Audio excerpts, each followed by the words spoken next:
Today we're going to talk about sights on your pistols. So there are basically two types of sights that are used, and one is called irons or your open sights, and the other one is a red dot. Now this is an older version of the red dot. The red dots, since this was made, are really small, about the size of a quarter, and sit right on top of the rear sight. So the difference with this, the basic differences are iron sights use a 3-point reference system. Your target, your front sight, and your rear sight. Whereas a red dot uses a 2-point reference system. The red dot and the target. Now, both pistols, you still have to get a good grip, a good stance, and use your alignment on the sights, but alignment is kind of eliminated on the red dot because it's more or less 2 reference points. Put the dot on the target, done. 3-point reference system, you have to keep the sights aligned properly and then put them on the target. So it's a little more challenging. So let's go ahead and talk about the iron sights, because for me this is still old school, basic, most reliable. The sights don't go anywhere. If you've got fixed iron sights on here, or you have an adjustable low profile rear sight, that's fine for carry, for target practice. But I've noticed that especially with first time shooters, we have to kind of go over how to use the sights and where to keep your eye focused. So your focal points are going to be different between the two, red dot to iron sights. Your eye focuses on a different point. So with iron sights, your eye focuses on the front sight, not on the back sight, on the front sight, and not on the target.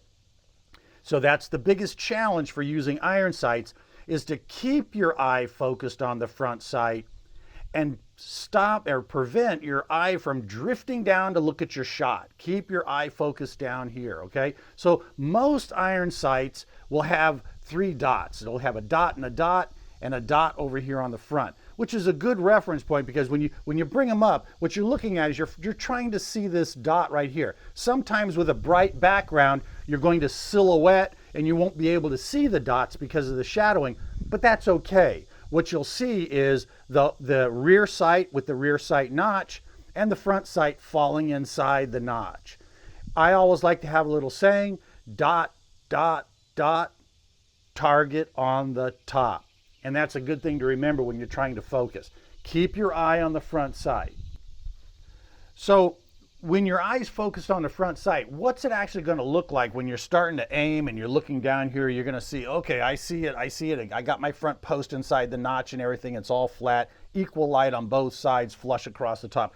What does that mean? Well, I got a little cutout right here. This I use for training aid. So when you're lifting up your pistol, there's that front sight right there. So it drops right down into the notch in the back right there. So this is what it's going to look like when you're holding up your pistol.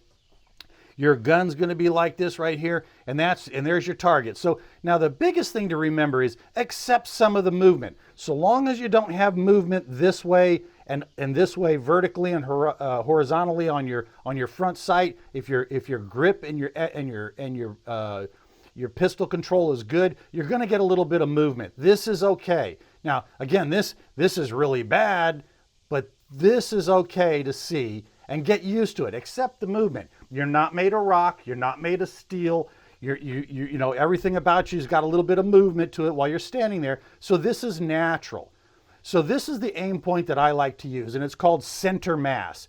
The very top of your front sight lines up with the very center of the target. You're splitting it in half, almost like if it's a set of crosshairs along there. So this is center mass. It is the most natural aiming point to gravitate to, bringing the pistol up into the middle of the target, shoot center mass. Now, a lot of people like to shoot pumpkin on a post. Pumpkin on a post. I don't like this because if the size of the pumpkin changes, your aim point will change also. I like to default center mass. That's your better aiming technique. So with your iron sights, when you lift up to go ahead and aim, you're going to have, again, because it's 3 reference points, you have the dynamic of keeping your sights aligned this way, and then the dynamic of your body movement. So not only do you have the sight alignment of your irons, but you also have to accept the movement of your body as it's moving around, and that can be challenging.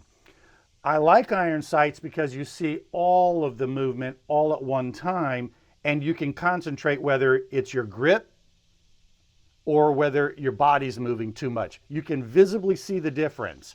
So when you come up to settle in on your front sights, your eye focuses to your front sight, and then just bring it down and keep it as still as possible as you're coming back on the trigger. I always focused on the front sight. Now, it's different with the red dot.